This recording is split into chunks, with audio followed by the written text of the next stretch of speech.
Hello BookTube, I'm Jonathan, and recently I finished the epic adventure / upper body workout that is reading The Dark Tower. So I thought I'd share with you 5 reasons why I think you should read it, and 3 reasons why it might not be for you. So the first reason you should read The Dark Tower is if you find character writing important. So as someone that primarily reads science fiction, this isn't necessarily the most important thing to me when picking up a new book. Usually what I'm drawn to are the ideas, the concepts, the crazy worlds and premises that you often get with science fiction. However, I do obviously also enjoy great character writing. I think how important that is to me depends on what the focus of the book is. If the book is a little bit more ideas focused, then it might not matter as much, but on something that is character focused, then I do want those characters to be well developed, fleshed out, and come to life on the page. And as someone that was picking up King books for the first time, this is something I was looking forward to based on his character writing reputation, and to be honest, I didn't necessarily get that in The Gunslinger. I was intrigued by some of the characters, but it was the drawing of the 3 where I really started to become invested in the different characters that King introduced into The Dark Tower. And some of the reasons that I liked these characters were, first of all, they were unique. I can't really compare the main characters to other things that I've read before. They still feel human, so I could draw some little comparisons to maybe real life people or people that I've read in other works of fiction, but they definitely had distinct personalities. And a way that that came through in particular was through the dialogue. I really enjoy the way that King writes his characters. They each have a unique way of speaking, of phrasing things, and pretty quickly you can learn what type of person they are just from the way they talk about things, which I found to be really enjoyable. But it wasn't just the individual characters that I enjoyed, it was the relationships, the main characters as a group. I ended up becoming really invested in the friendship, the fellowship, the quartet, if you will, and seeing how they developed where they were early in the series to later in the series, both as individuals and what the relationship dynamic was like later in the series. And I think that for me helped me enjoy the series on a page-to-page basis, even when we weren't necessarily getting the most interesting plot progression. And then when we did get the big plot developments, it meant that I had a great emotional connection to those characters, and those moments had a big emotional impact on me.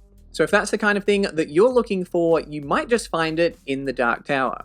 Reason number 2, you enjoy hybrid genres. This series is a mashup of fantasy, western, horror, science fiction, and romance. I'd say roughly in that order, but the focus and the style does vary a little bit from book to book. It also includes a lot of literature references, pop culture references, and blends those into the story as well. It's a very ambitious series, and I'm not sure I've ever heard this comparison before, but in some ways, Stephen King's writing in The Dark Tower reminded me a little bit of the Hyperion Cantos and the Ilium and Olympus duology by Dan Simmons, because those have many different subgenres packed together, and Dan Simmons likes to weave in literature into the story as well. He's a particularly big fan of John Keats, and you can see what Stephen King is a fan of if you read the series as well. So let me know if you think that's crazy. I haven't heard that comparison before. Different writing styles. I feel like Stephen King is a bit more readable, but I think there might be some crossover fans. Let me know. So if you're someone that is perhaps getting a little tired of a particular genre and you want to mix things up a little, you don't like ordering off a menu, you just want to go up to the buffet and dabble, taste all the little tasty subgenres, then perhaps you might want to try out The Dark Tower. Reason number 3, you enjoy creative language. Some science fiction authors do like to play with language if we have a far future setting, sort of playing with future English, or if we have alien species introducing a bit of an alien language. But I think that is something that might be more common in fantasy, as we have historical time periods as settings, so we have Old English or High Speech, and as well as a lot of different species like elves and things, their kind of language incorporated into the books. So this is something that Stephen King uses, but I think he does so in a couple of unique ways. The first of which is that Stephen King does a great job of writing English that just feels slightly off from ours, as if it's from a slightly different time period or a parallel dimension. For example, just simple phrases instead of "thank you sir" or "ma'am," it'll be "thank you Sci." And he just has these little sort of catchy, memorable phrases that just sort of at first are a little off-putting, but as you keep on going through the novels, they're kind of enjoyable as you come across them, as you start to become familiar with the language. And the second way is that King does a great job of using words or creating words that have a real rhythmic quality to them. For example, there is a creature that makes a sound, and I forget exactly how it was written down, but it was something like chicka-chee, chicka-chum, chicka-chick, chicka-chee. And I just really enjoyed reading passages like that because the sounds, they were so visceral. It really placed me there. They had a unique quality to them, and I felt like I could hear and feel everything around me. So I really enjoy the way that King was able to make up some of those words in order to convey those thoughts and feelings. I will say that in some of the later books, I did start to lose track of some of the terminology. There were quite a lot of terms to keep track of, but for the most part, I think it did work really well. Reason number 4, you want to go on an epic journey. So I know some of you fantasy fans might not think that 7 books is that long, but for me, this is one of the longer series that I have read, especially because books 4, 5, and 7 are pretty weighty. Now I will say that that journey isn't always necessarily racing forward. One of the books is a flashback mostly, and some of the books have some plot lines that to me felt a little bit like side quests. Although that isn't necessarily a bad thing, I think that King pulls those off to varying degrees of success. But something that I think was successful was when I got to the ending, when I got to book 7, I did feel this sense of accomplishment. Like I had gone on a journey myself and there was this anticipation, this excitement to reach the conclusion of this journey. And for me, it was very rewarding. I think that is an experience that is quite hard to come across, and I think that King pulled it off better than almost any other series that I have read. Reason number 5, you like a series that subverts tropes. So this series does pull inspiration from other series in literature, but I felt like it was a unique tale. I'll be honest, there were times where I had no real idea where the story was heading, and the times where I did think I had an idea of where it was going to go, I usually ended up being wrong. And I think this could either be a pro or a con for some people, because later in the series it does kind of switch things up, it goes in some different directions, it takes some big swings that I've heard are polarizing.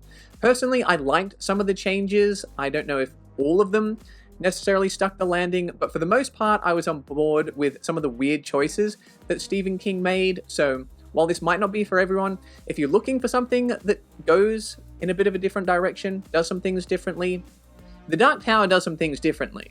So those are 5 reasons why The Dark Tower mostly clicked for me. Here are 3 reasons why it may not necessarily work for you. Number 1, you prefer fast plot development. King is definitely a writer that embraces the journey over the destination, and I'll be honest, there were times while reading the series that I started to get a little impatient. I think some of the books are somewhat satisfying on their own, whereas some are really only satisfying as part of the entire series, and a 7-book series with some rather long books is quite the commitment. You do have to wait quite a while for some of those things to pay off. Now, in order to give you some examples, I want to go through each of the 7 books and let you know how satisfying I found them to be from a plot development point of view. I won't give you any specific plot points, but if you find something like me saying a book ends in a cliffhanger is a spoiler and you want to go in completely fresh, then you can use the timestamps to skip along to the next chapter. So, book 1, I felt like the plot moved fairly slowly. It was a little bit confusing, but I did kind of like the ending. Book 1's not overly representative of the series, so as we keep going into book number 2, I found book 2 to be very enjoyable. I felt like it moved fairly quickly. Book 2 did a good job in that regard. Same with book 3, I thought it slowed down a little bit in the middle, but for it overall, it had a pretty similar feeling to book 2, although book 3 does end on a cliffhanger. In book 4, we get some resolutions, but probably around 60 to 70% of that book is a flashback. So I really enjoyed that flashback, but if you're viewing it in terms of the plot progression of the overall narrative, again, we're not getting that much because a large period of the book is dedicated to the past. Then book 5, we get some pretty good stuff, but this is one of the books where I felt like we were getting quite a lot of side quests, and I was getting a little antsy. Even though I was enjoying what was happening, I wanted things to move a little bit more. And then book 6, this is a pretty polarizing one. This is another one that ends on a cliffhanger. I'm not sure how much book 6 adds on its own. It definitely sets some things up, but it isn't necessarily all that satisfying to read. And then Book 7, I feel like it delivers on a lot of promises. We do get more plot progression in Book 7. The ending's a little bit controversial. I liked it. I found it satisfying. Maybe everyone won't. So as you can see, we hit some beats. Some beats feel kind of stretched out. There's ebbs and flows to the pacing of this series, and for me, in the end, I think it was worth it, but I can see why this might not click for everyone. Reason number 2, you don't like graphic content. So these are the only King books that I've read, but based on his reputation and some of the film adaptations that I have seen, I'm going to guess this is actually on the lower end of the disturbing content scale, at least by Stephen King standards, but there are some things you should probably know about going into it. So in terms of the language, there's some pretty bad language, and the frequency is fairly high. There's quite a lot of bad language in this series, so if that's something that puts you off, then it might put you off The Dark Tower. When it comes to the violence, I think there is a fair amount of violence, although it's not the most extreme. I think Altered Carbon by Richard K. Morgan is probably the most violent book that I've read, and it's not quite on that level. And the frequency, I would say, is moderate. It's not constant violence, but there's usually a few things that happen per book that do depict some violence. And then when it comes to content of a sexual nature, I would say it's not that frequent, although there are some graphic scenes. And there is one scene in particular in The Wastelands, which I found to be rather disturbing. It's of a demonic nature, and that was really the only time in the series where I felt kind of uncomfortable. I think everything else for me was, I was able to get through it okay. I think if you've read something like the Hyperion Cantos, you can read The Dark Tower. It's not too horrific, even though there are some creepy horror elements. I don't think it goes to an extreme or unnecessary degree. So if you've read a series like that before, you might be okay with The Dark Tower, but that might not be for everybody. Reason number 3, you don't want other King books spoiled. So as you may know, within the Stephen King multiverse, many of his books are connected, especially through the Dark Tower series. So in regard to the question of can I start with the Dark Tower, I think the answer is yes. I read this series as my first King reading experience, and I thoroughly enjoyed it. I almost never felt like something didn't make sense because I needed the context from having read previous King books first. So I think you can start with the Dark Tower with a couple of caveats. So for me, I'm primarily a sci-fi reader, so even though I may read some of his other fantasy or horror books in the future, that's not a priority for me, so I wasn't as worried if I did catch some spoilers. The next thing is there are quite a lot of references and connections that may possibly enhance your experience while reading The Dark Tower. I didn't feel like I was missing out on anything, but there definitely are a lot of connections, and I'm not the person to ask for those. There are a lot of King experts, constant readers, that do reading order breakdowns, so definitely go check that out if you are a completionist. If you want to 100% the Dark Tower reading experience game, then check out some of those first. But I will give you my opinion on what might be spoiled, what I think was directly referred to, that as someone that's not a King expert, that someone who's going in fresh, I did notice maybe some connections or spoilers, because there's 4 of those in particular that I do want to share with you. So the first is Salem's Lot. A character from Salem's Lot plays an important role in the Dark Tower, and I think if you read the Dark Tower first, some pretty big parts of Salem's Lot will be spoiled for you. So you can read the Dark Tower books 1 through 4, but if you plan on reading Salem's Lot in the future, you might want to read that one before the Dark Tower book 5. The second one is the book Cujo, and I almost never see this one mentioned because I don't think there are really many strong connections to the Dark Tower series, so I think a lot of people forget that there is a very quick exchange between 2 characters in book 7 where they discuss the difference in the ending of the book Cujo versus the ending of the movie Cujo, and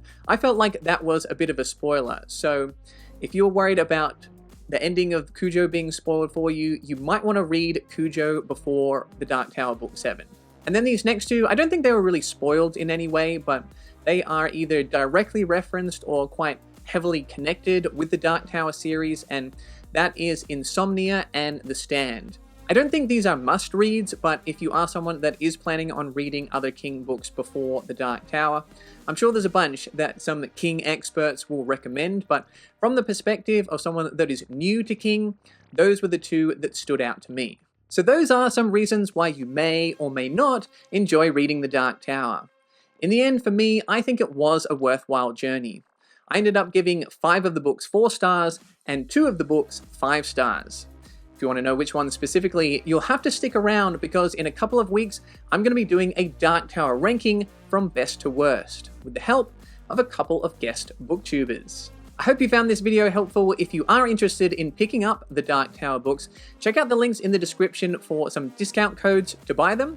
And if you really enjoyed this video, consider checking out the perks of becoming a Patreon member, where you can become one of my robots, androids, or cyborgs, like Nima and New Eden, Half Ogre, Zakawe, and the Crimson Colin.